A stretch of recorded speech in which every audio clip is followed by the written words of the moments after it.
चौधरी मत बोलो, शाब्दीन बोलो। ये बात है आज से 106 साल पहले सन 1919 की, जब पहली आलमी जंग खत्म होने पर हिंदुस्तान के लोग पुरउम्मीद थे कि उन्हें जंग में बरतानिया की हिमायत के बदले में कुछ हकूक मिलेंगे।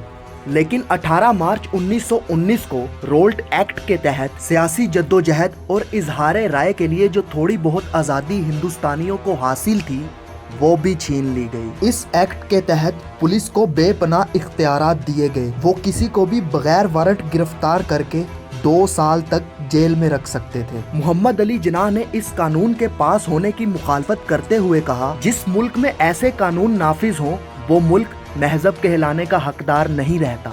इस पर पंजाब के मुख्तलिफ शहरों में मुसलमान, हिंदू, सिख और मसीही रोल्ट एक्ट के खिलाफ यकजुबान हो गए। सियासी बेदारी अखबारों और रसालों के जरिए पंजाब में फैल सकती थी, लिहाजा उन पर पाबंदी लगा दी गई। इन कार्रवाइयों के बावजूद पंजाब के बड़े शहरों और कुछ कस्बों में अवामी तहरीक शुरू हो गई। 6 अप्रैल को लाहौर में अपने वक्त की सबसे बड़ी हड़ताल हुई। 10 अप्रैल को खबर शाया हुई कि गांधी जी को पंजाब में दाखिल होने से रोक दिया गया। इस खबर के छपते ही शहर में हड़ताल हो गई और जुलूस निकाला गया। पुलिस जुलूस को धकेलते हुए लाहौरी दरवाजे तक ले आई और यहाँ फायरिंग शुरू कर दी। 11 अप्रैल को बादशाही मस्जिद में एक बहुत बड़ा जलसा मुनक्किद हुआ, जिसमें मुसलमान मुकर्ररों के अलावा हिंदू लीडर राम भजदत्त ने भी खिताब किया। लोग मस्जिद से निकलकर घरों को रवाना हुए तो उन्हें गोलियों का निशाना बनाया गया। हड़ताल की वजह से शहर में खाने पीने की चीज़ें नहीं मिलती थीं, तो शहर के खुशहाल लोगों ने चंदे की रकम से लंगर खोल दिए और इन लंगर खानों से 16 अप्रैल तक लोगों को खाना मुहैया किया गया। ये जद्दोजहद लायलपुर, कसूर, गुजरावाला, वजीराबाद, हाफजाबाद, सांगला, कोट मोमिन, मानावाला और मलकवाल तक फैल गई। इस जद्दोजहद ने जो शक्लें इख्तियार की वो ये थीं: अंग्रेज़ों पर हमले, रेलवे स्टेशनों को आग लगाना, रेलवे लाइनों को उखाड़ना, टेलीग्राफ की तारें काटना और सरकारी दफातर पर हमला करना। सन 1919 में पंजाब की कुल आबादी आज के मशरकी और मगरबी पंजाब, हरियाणा और हिमाचल प्रदेश समेत 2 करोड़ के करीब थी। जिन शहरों में हंगामे हुए उनकी आबादी यूं थी: लाहौर 2.5 लाख, अमृतसर 1,60,000, गुजरावाला 30,000, कसूर 24,000, गुजरात 20,000, लायलपुर 15,000, हाफजाबाद 5,000, सांगला 3,000 और शेखुपुरा 2,500।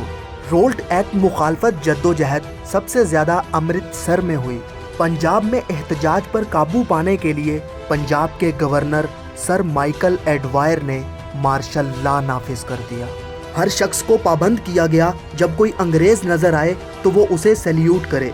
शहर के तमाम वकीलों को एक हुक्म के मुताबिक कांस्टेबल का दर्जा दे दिया गया और उनसे कुलियों का काम लिया गया। कई बेगुनाहों को पकड़कर ज़बरदस्ती सियासी लीडरों के खिलाफ बयान देने पर मजबूर किया गया और जिन्होंने बयान देने से इनकार किया उनको गैर इंसानी और गैर इखलाकी तशद्दुद का निशाना बनाया गया। सूरज ढलने से पहले शहर के मुअज़्ज़िज़ीन को हाज़िरी के लिए बुलाया जाता। लाहौर के हर मोहल्ले से चुन चुनकर मुअज़्ज़िज़ीन को नंगे सर और नंगे पाँव हथकड़ियाँ और बेड़ियाँ लगाकर बाज़ारों में घुमाया गया ताकि उनकी तज़लील हो। 14-14 बरस के बच्चों को कोड़ों से पीटा गया। लाहौर के तलबा को हुक्म दिया गया कि अपने सरों पर अपने बस्ते उठाकर दिन में 4 मरतबा आएँ और यूनियन जैक को सलामी दें। और लाहौर के मुअज़्ज़िज़ीन से शहर की गंदी नालियाँ साफ़ करवाई गईं और शहरियों के पंखे, साइकिल, हत्ता के बल्ब तक फौज के हवाले करने के अहकामात जारी हुए। लाहौर में सिमिट्री अदालतें कायम की गईं। सिर्फ एक अदालत में 277 लोगों के खिलाफ मुकदमात की समाअत की गई और 201 अफराद को सजाएं सुना दी गईं, जो 2 साल कैद, 30 कोड़ों और 1,000 रुपये जुर्माने तक थीं। उस जमाने में जब सिपाही की तनख्वाह 7 रुपये माहवार थी और 1,000 रुपये बहुत बड़ी रकम हुआ करती थी। सड़क पर 2 से ज़्यादा आदमियों के इकट्ठा चलने पर पाबंदी लगा दी गई। किसी जगह शादी हो रही थी, दूल्हे को जेल भेज दिया गया और मेहमानों को कोड़े मारे गए। गुजरावाला में जहाज़ों के जरिए पुरअमन शहरी आबादी पर बम फेंके गए। जेलों में कैद पंजाब के शहरियों का मुकदमा लड़ने के लिए तमाम इखराजात लाला हरकिशन लाल ने उठाए।